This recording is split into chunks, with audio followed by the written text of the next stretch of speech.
Birk. Hello. Oh, hello, Birk. Hey, how you Hello. doing? Yo, I'm good, thank you. Can you hear me? Yeah, I can hear you fine. Yeah, I can hear you fine. Good. How are you doing? I understand you've been on the slopes today training. Is that right? Yes, that's right. I'm on a training camp in Austria, Stubaier. It's like a Okay. glacier. We're practicing. We're having like a prime park session now for a week, and then we will have a World Cup next week. Okay, so you've actually got the World Cup next week. Yep. Okay, wow. Okay, so you're kind of preoccupied by the sounds of it. I mean, it's I guess how you manage to fit in chess boxing training because you must have a pretty busy schedule. Are you training like most days of the week, or how does it work? Yeah, I'm training. I'm training pretty much every day. So with skiing, but I play. I've been playing some chess online. Yeah. So I play chess online, and then I have been training a little bit of boxing when I've been home. So I put some boxing, like shadow boxing and stuff, and also boxing on a bag in the schedule Okay. So with my trainer. you basically you have obviously professional trainers. We did speak about this before, but you've got professional trainers. So you just say, well, actually, if you can put boxing in twice a day for half an hour each time, that's great. Like it's straightforward to do that, is it? Yeah. Yeah. Um, So that's what I try to do. I try to put some boxing in when I'm back home, mm, and so I've been home for maybe like almost 3 weeks in total. mm. With and then I've been like training some boxing, and I've been playing a lot of chess when I'm on tour when Yeah. I'm So you're traveling. enjoying the chess? Do you enjoy playing the chess? Yes, I do. And you playing online, or have you got people on tour who play chess as well? Because that's always better to play in person, isn't it? Yeah, I got people on tour, like my teammates, my best friend on the team. We play together, and so I Nice, have a chessboard that I've nice. just been practicing on. Do you want to just let us know like who you are? I mean, it's amazing. I feel very privileged to be interviewing you, Olympic gold medalist. It's really good of you to come on. But just can you just let us know who you are for the British listeners? Yeah, for sure. Should I put the camera maybe like this sideways? Yeah, Is it's fine. Doesn't matter. Yeah, it's fine. that better? Yeah, it's fine. Yeah, either Okay. way is fine. That's cool. Yeah.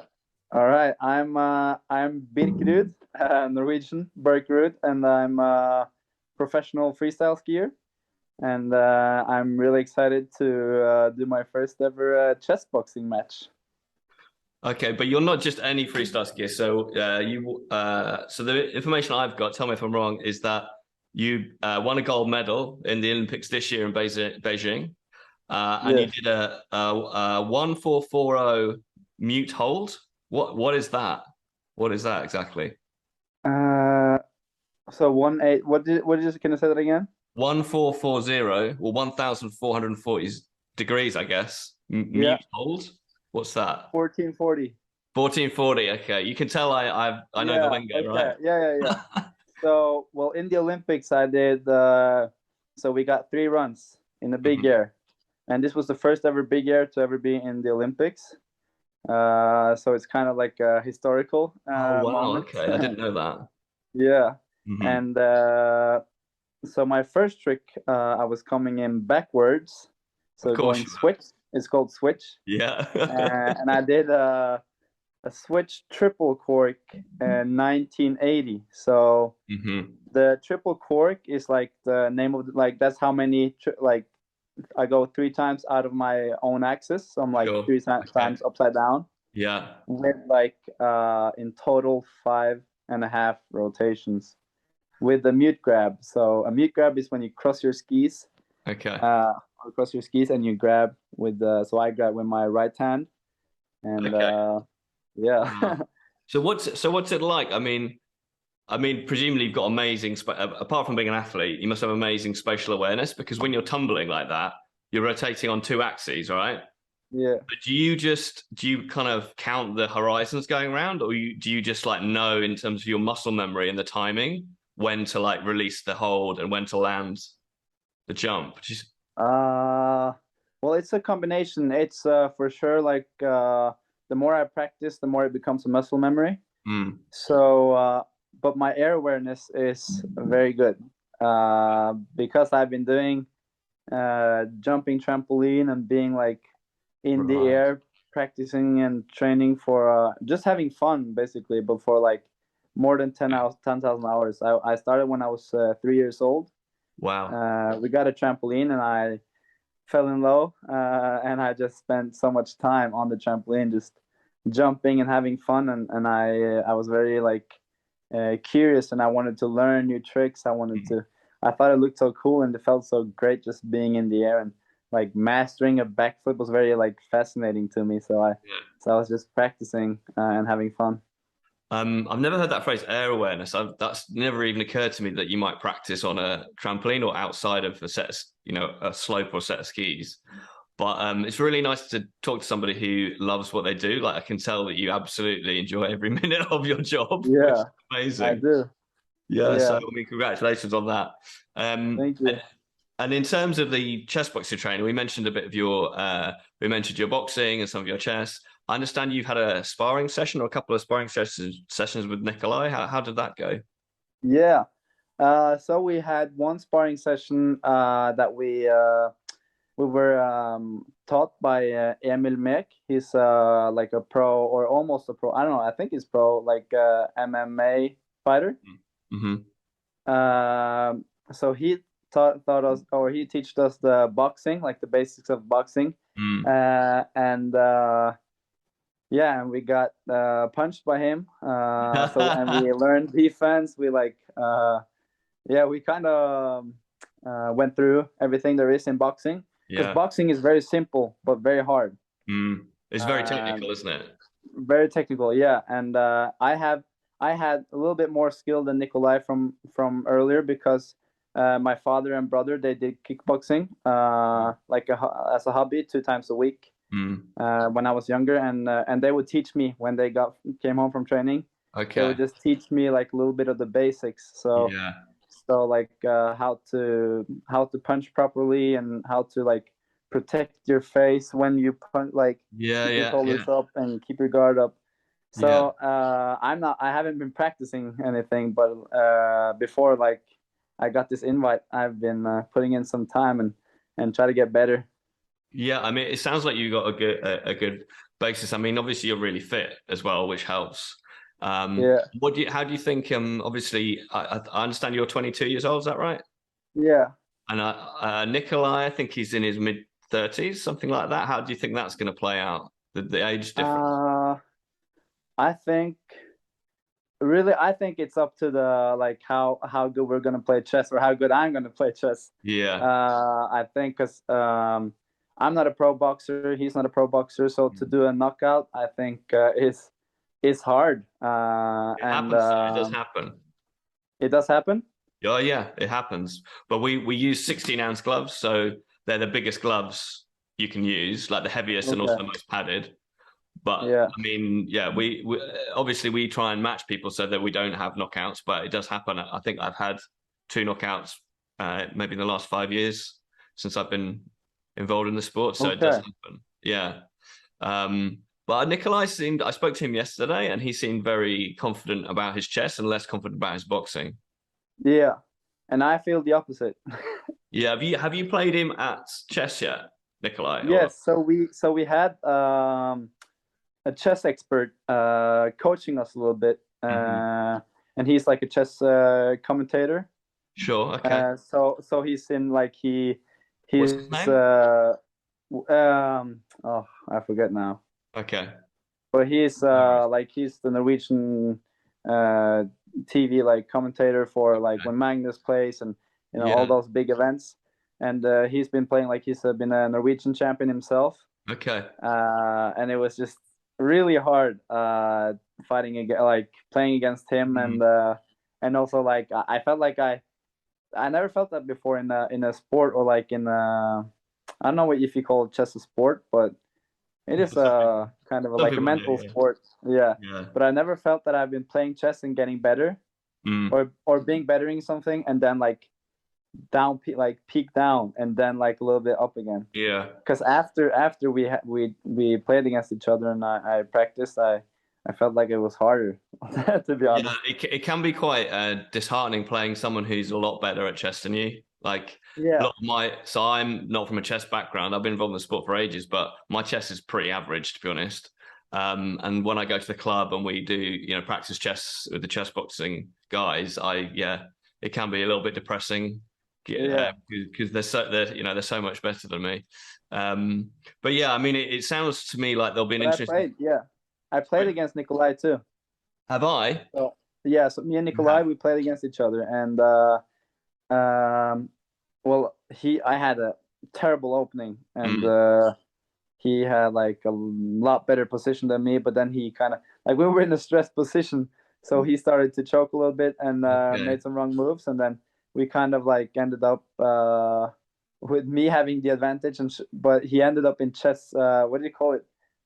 Chess pot or no chess mate, chess pot. Checkmate.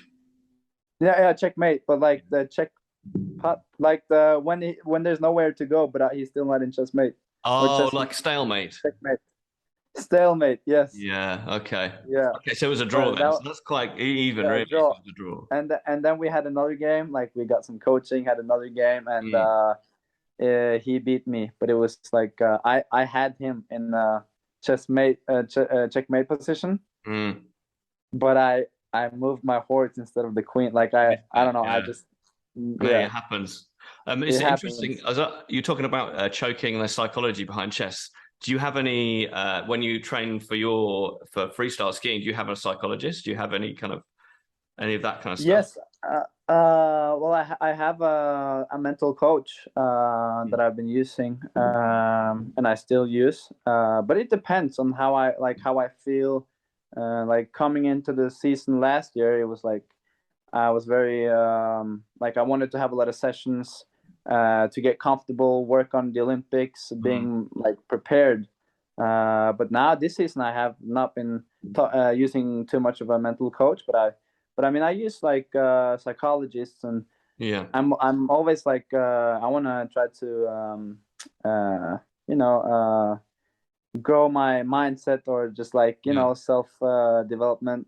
I'm I always work to be in a good place and try to be present, and so I'm into that stuff. And but I don't know, with like the mental part of chess is really, I think I'm like, people haven't been playing chess for so long. It's chess is like a very interesting game. I get very interested in the things that, like, if I put my mind to it, I really want Mm, to like try to become as the best as I can. But mm. it's chess has been hard. Yeah, it's interesting you're talking about sports psychology and something Nicolay and I spoke about, which is like preparing for the fight. And even like the few hours building up to the fight, you can be very nervous and it can make you, not only can affect your mental state, but also it can just make you tired, like that nervous energy and sort of trying to manage that. And one of the other fighters that fights on the card with you guys is a British light heavyweight title fight, and these two guys fought before. It's a rematch, and the last fight, one of the guys, Richard Fraser, he just thought he was worse at chess, and he played as if he was worse at chess, and he delayed the chess. And in the end, he won the chess, and he could have got a victory on the board, but because he kind of already decided in his mind that he was going to lose the chess, he kind of threw away the opportunity. So, Okay. and it'll be interesting to see how the dynamic works with you two, because your chess will get, if you're winning on the boxing, then your chess will get stronger compared to Nicolay's as the bout Okay. progresses. Because if he gets tired, it's harder to play chess and you make more mistakes. So you might want to think about how you can play a safe opening and like make sure you get through the first two rounds of chess so that you can impact the bout with your boxing. That might be something you want to consider. I don't know.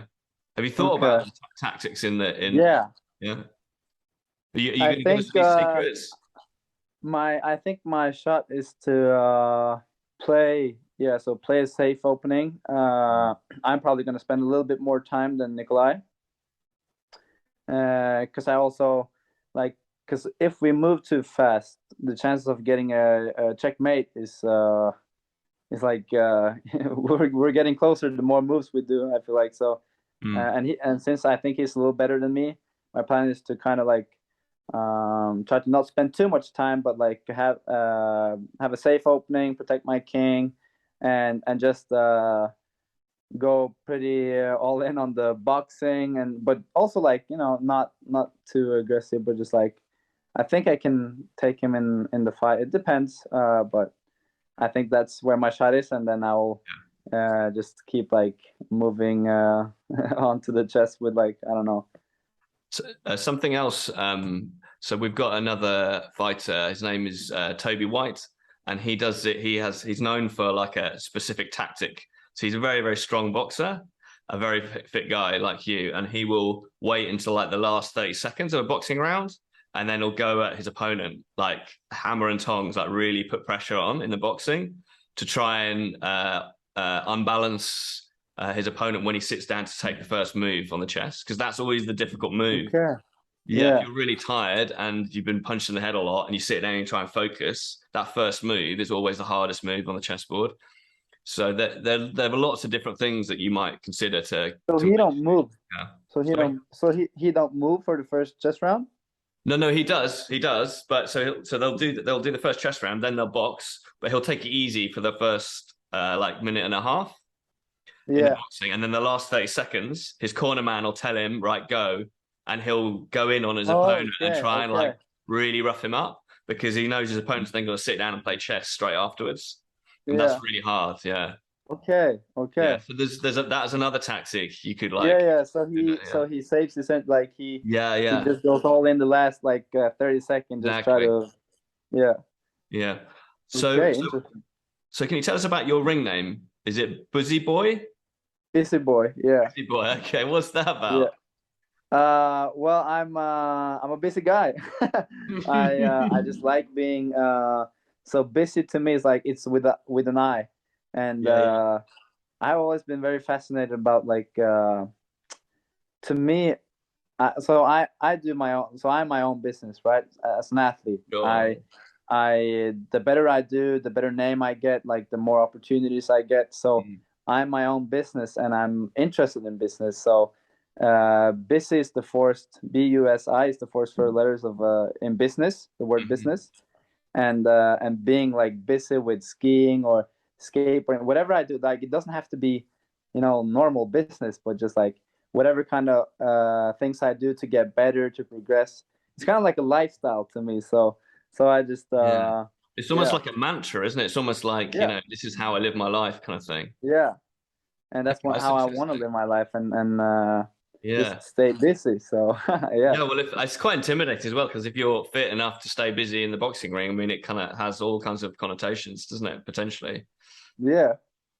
And what have you thought about? So you've got a great ring name. Have you thought about like your entrance, so like a costume, or like how you're going to come in? Have you got a persona? We'll get the cape and everything, like from the TV or the NRK, like the TV show.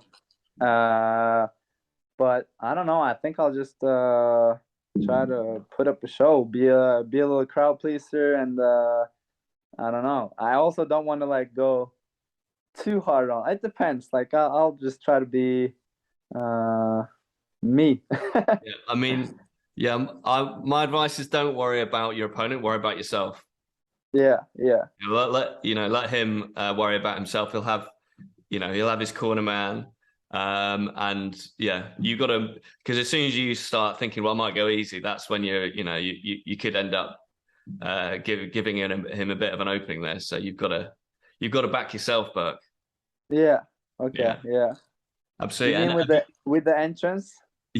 Oh well, also like the entrance is a way of you kind of because have you ever watched Mike Tyson come into a boxing ring? I've probably seen like I don't maybe.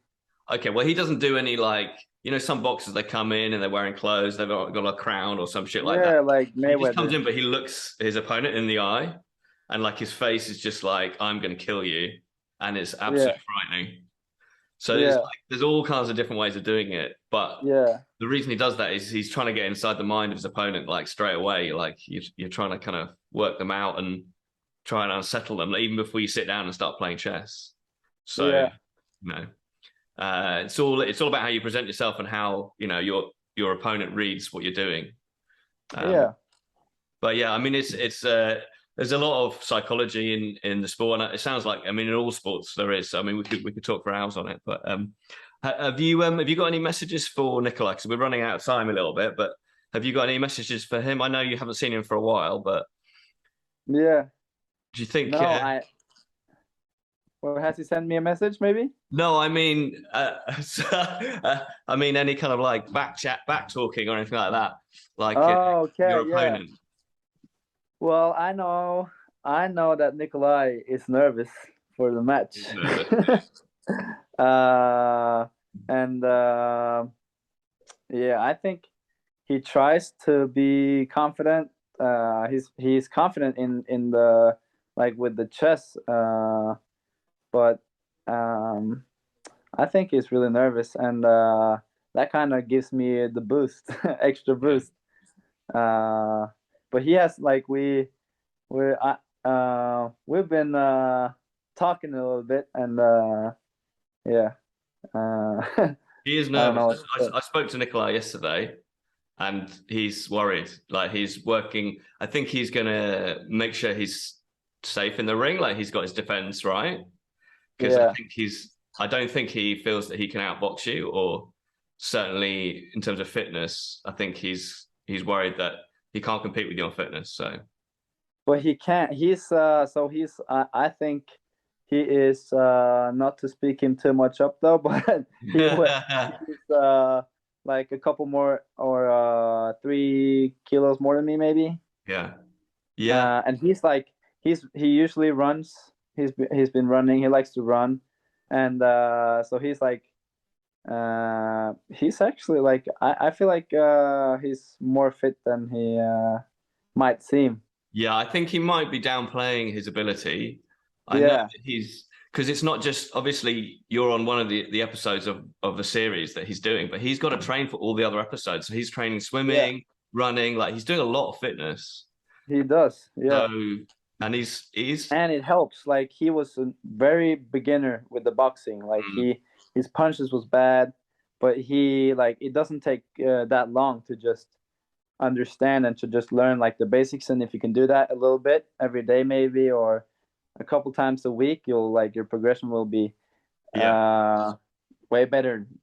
yeah, well, as you say, like the more scared he is as well, the more motivated he's going to be, and the more he's going to be down the gym, you know, focused on his technique and his fitness. So I'm really excited to see you both come to London. I think it's going to be fantastic. So a question we ask most people on the podcast, I wonder if you've even got an answer to this, but what is your favorite chocolate bar? Ooh, my favorite chocolate bar is Quick Lunch. Quick Lunch sounds like a breakfast thing. Yeah, it's